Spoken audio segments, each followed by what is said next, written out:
Robert was born October 12th, 1982, and William was born December 24th, 1984. So how were they growing up? Were they crazy brothers? Were they athletic? What were they into? What were their favorite things? Well,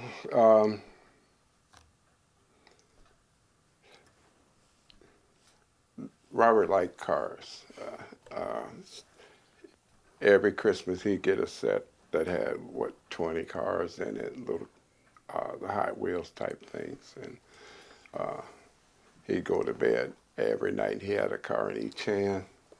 William came along, and when William got a little older, they'd be at each other's throats all day long. But they each had their separate rooms, but at that time they were in bed together. They were buddies again, you know. You have to forget it after a little while. There's always the petty sibling brawls, right? Yeah.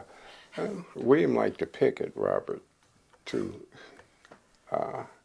And Robert would get mad, but I had to tell him, you and your brother, that's your brother. You don't fight your brother. You got a problem, you let me know and I'll take care of it. So Robert would get frustrated sometimes, but they got along great. And at the end of the day, you're family. Yeah. And you gotta work that stuff out. So did, as the boys got older, did they become closer? Did you guys kind of become closer as a family? Yeah. Or were there some challenges? Well, William was, kind of following in his brother's footsteps. Like they were both ROTC in high school, Air Force ROTC.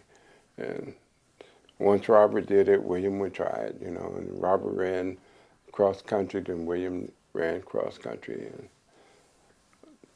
they got along really good, brothers. And, in more recent history, have you guys still been close as a family? Robert, William, all you guys? Well, Robert's got, family is number one. Okay. Robert got married and got his own family, and he's working every day and working hard and doing his family thing. We don't see a lot of them, but we keep in touch. Robert lives in almost to Osceola. So you guys are all in St. Joseph County, or you guys Yeah. were all, still close by, still within essentially an arm's reach? Yeah. Was that important for you guys to be still, because William was still here in the county, right? Yeah. For a while? Yes, it was. So was it important for you guys to be still close with your kids? Oh. Definitely. And it's nice to have them there in case you guys need something or they need you. Yeah. All I gotta do is call Robert and he'll come. William had moved out for a while, then he came back, and after I had my stroke, he was the main person helping to take care of me. He did things I couldn't do. He did everything. William was? Yeah. So when did that happen and when did that go down? I had my stroke in 2020.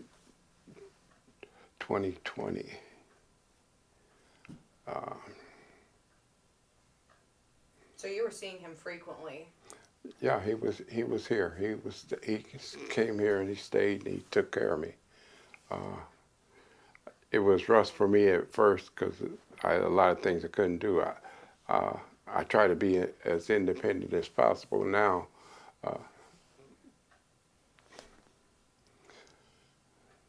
That was my guy,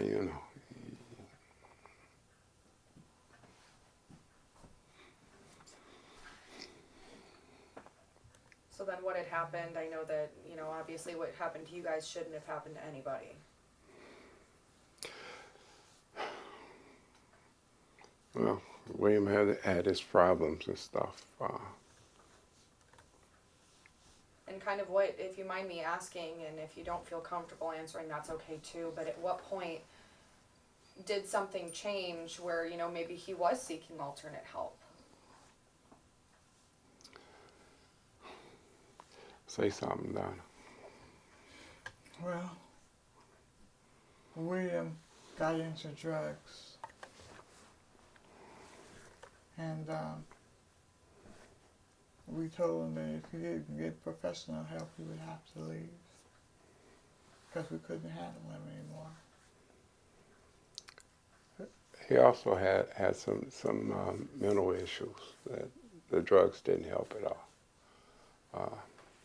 All that came on, well, later in his life, and So is that happening within the last couple years? yeah. He was asked to leave, and he's been bouncing around town here. He was homeless, and he started to get help. I guess the people at Oaklawn were the ones that advised him to go to Praxis Landmark, and I figured they didn't know what was going on over there. It was just a new place to send people. Mm-hmm. Was that his first time seeking help? When he went to Praxis? No. No. No. But he had never been there previously? He could have been, I don't know. Oh, okay. I think he was there once, and he left, and he went back. Before he went back this last time, he was here a couple weeks before he went back. And Just living with you guys? no, he came to visit. He was still out there homeless.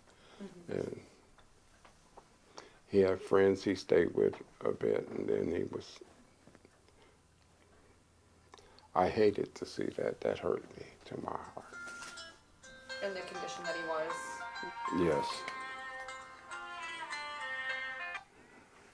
I did all I could for him. I mean, as parents, there's only so much you can do, right? Besides try to, you know, push them in the right direction. Right.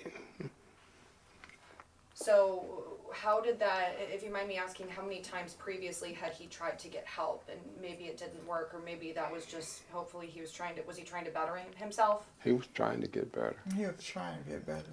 He went there for help. And there was no help to be had. I think it's criminal the way they treated people there. They filled the place up with folks to get the money from the insurance and Medicaid, Medicare, whatever, and did virtually nothing for the people. I can't say firsthand what went on there, but from what I've been hearing here lately, that they was just in it for the money. And how does that feel that your son was a casualty of that entire week that 3 people died there? How does it feel that your son was one of those people? It feels very, very sad. I can't tell you the emptiness I feel now that William is gone.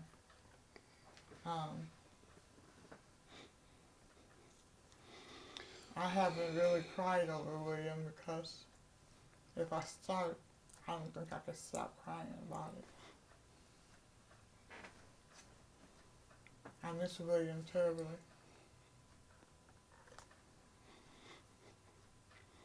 I cry every day. All I got to do is think about him.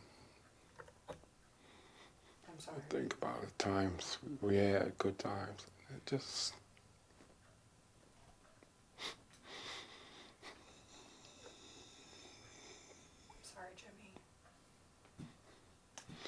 Well,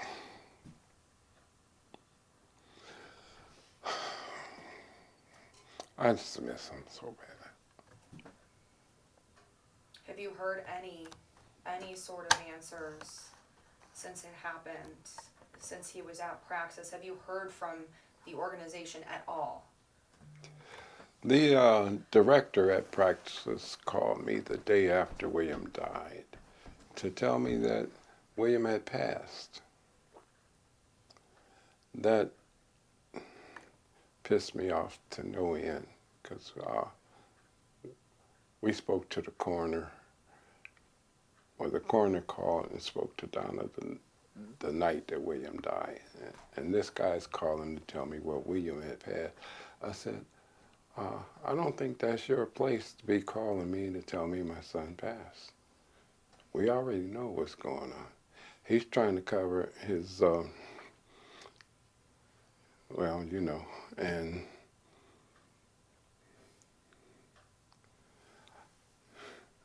So you didn't feel like it was genuine, them calling you, no. covering their tracks, kind of? Yeah, I guess he felt, you know, well, this is more trouble for us. You know, that's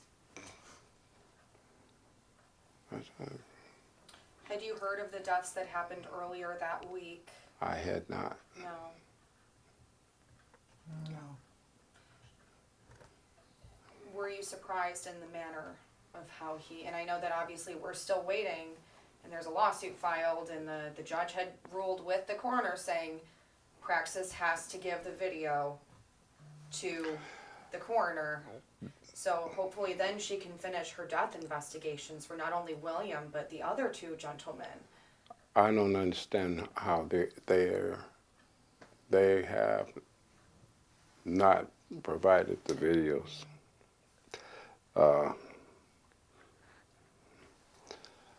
I'm worried that they will get destroyed or distorted or whatever. After this long, I can't believe this. Whatever they give up is going to be genuine. Mm-hmm. Were you surprised when you found out it was a potential suicide? Well, when I talked to the coroner, he said it was death by suicide by hanging. And I couldn't see William hanging himself. No. So do you think it was set up, or do you think that whatever was happening in there was so bad that somehow he couldn't handle it? I am confused about all that. I don't know. I really can't see my son hanging himself. So at no point did you ever feel like he was that maybe depressed or that low that that's what it would have come to? I knew he was depressed. I didn't know. I don't think he was that deeply depressed to take his own life. So I guess as the next step, I know that you guys are filing a lawsuit, a wrongful death lawsuit, and I mean, are you guys just hoping at this point, what's the end goal, get more answers? What do you think is going to be the only thing that could potentially make it right? First thing is put them out of business and to make them make restitution to all the people that they have wronged. Every patient that apparently nobody got the care that they were supposed to get, that they were promised. And they should pay for that. They should pay. Based on what you've heard, do you think his death, William's death, could have been preventable? Definitely. Yeah. If if they had been on the JOB, they would have been watching them more closely. they were properly staffed and the staff was doing what they were supposed to do, what I hear they were supposed to be, following their own guidelines for Praxis, definitely preventable. When you hear the employees, the former employees talk about the place, that tells you something was very wrong. They didn't feel comfortable working there.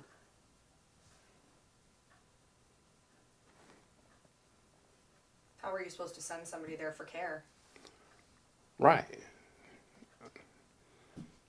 I mean, what was it like hearing those workers tell their story and some of the other things that have come out over the last, month? It's been a little more than a month since all of this started going down. How has that been, hearing some of their stories?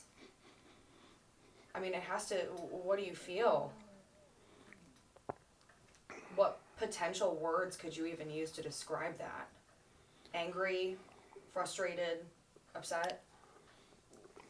Very angry. Hurtful. Sad.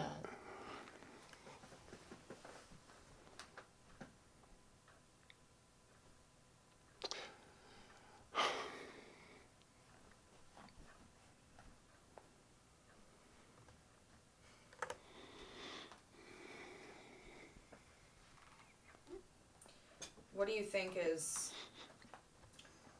why is it necessary that people that are struggling get the care they actually deserve, and to teach them to treat them like humans? Do you feel like William was given that same treatment? Well, when you hear what went on over there, fights and assaults and rape, I mean, come on. Police and fire responding over 120 times in a year. That's ridiculous. And it's been more than 400 times since they opened. Yeah, that place should have been shut down. It's a shame that it took these 3 deaths in the week to bring this all out. That is.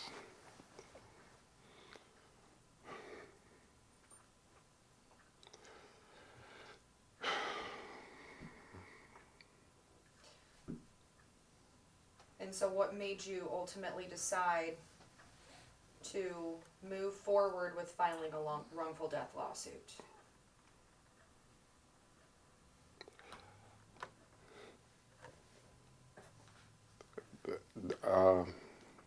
The people of Landmark need to be stopped.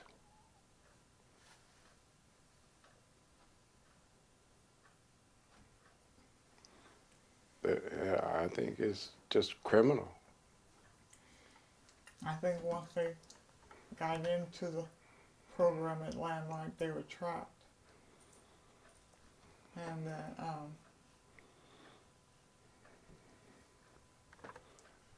they didn't have any choice in their care. If you're homeless and you go there and they accept you in and stuff, and you're expecting things to be done for you to get the help, and then you don't get it, but you don't have anywhere else to go.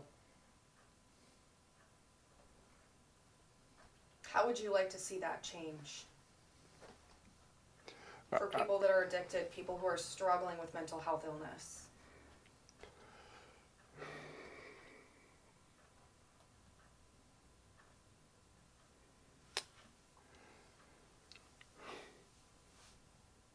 I would like for them to get the help if they need.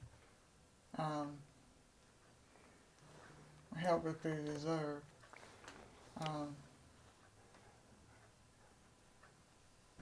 I would like to see them flourish in life instead of struggling to make it from day to day. A person that is addicted, strung out on drugs, is not in control of their life. Whatever substance it is has taken over, and they feel a need to have it. And when they have it, the drug is controlling them, controlling their life, their existence. These people need help.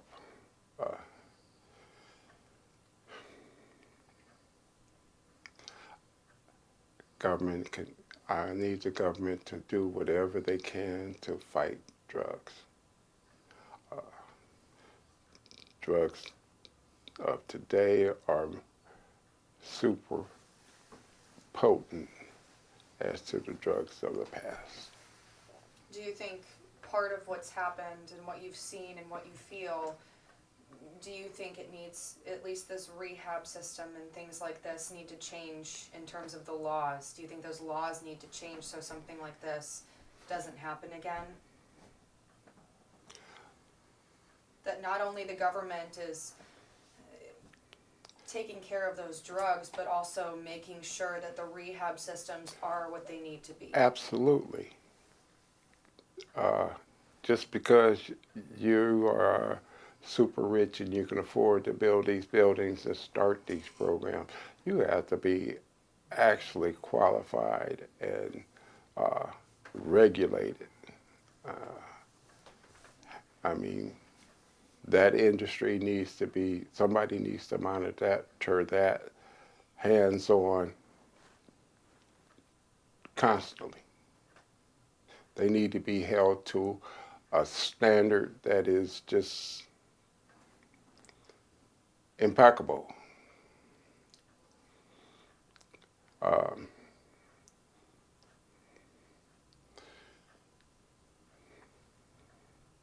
We talk about people's lives.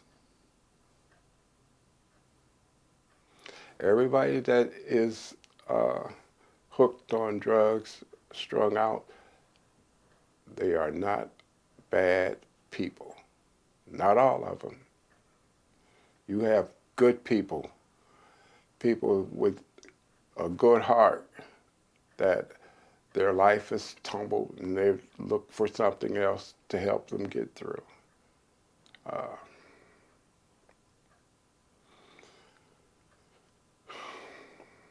Parents need to raise their kids.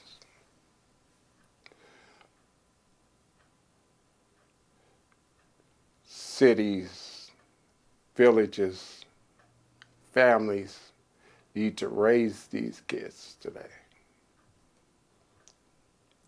Like how I was raised, like how we were all raised. There is too much stuff to distract a child.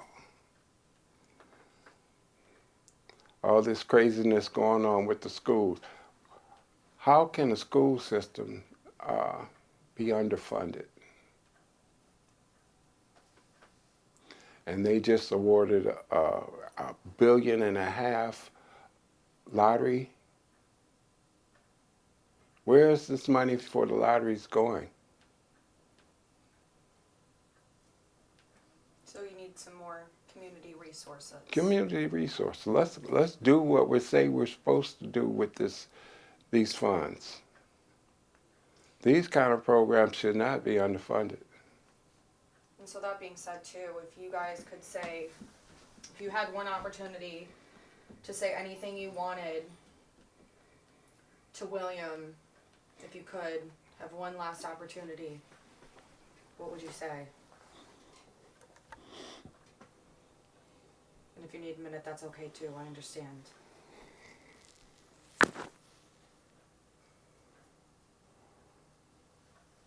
I would let William know that I love him. I love him dearly. And that I know you're trying to improve your life. And I would be behind him on that.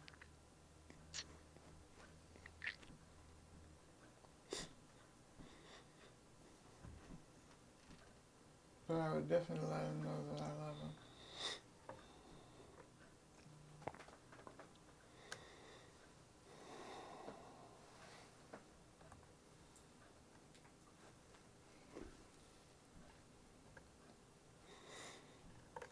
Oh, man, I miss you.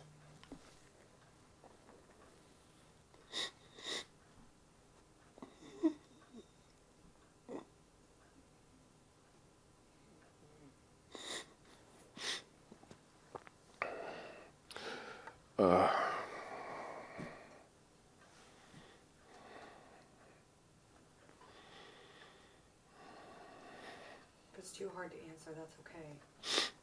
Yeah. I can imagine there's a lot that you probably want to say. Yeah.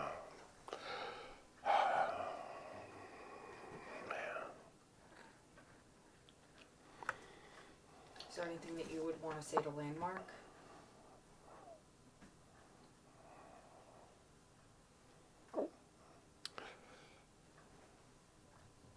If you can't do what you're supposed to do, why? I mean, why is anybody that greedy?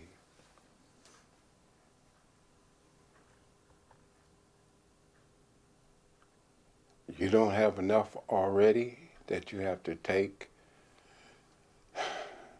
and misuse people? I'm not going to say misuse. You abuse them people.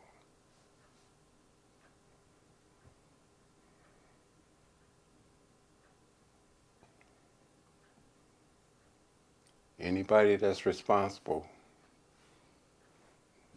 you ought to be locked up, because that's criminal.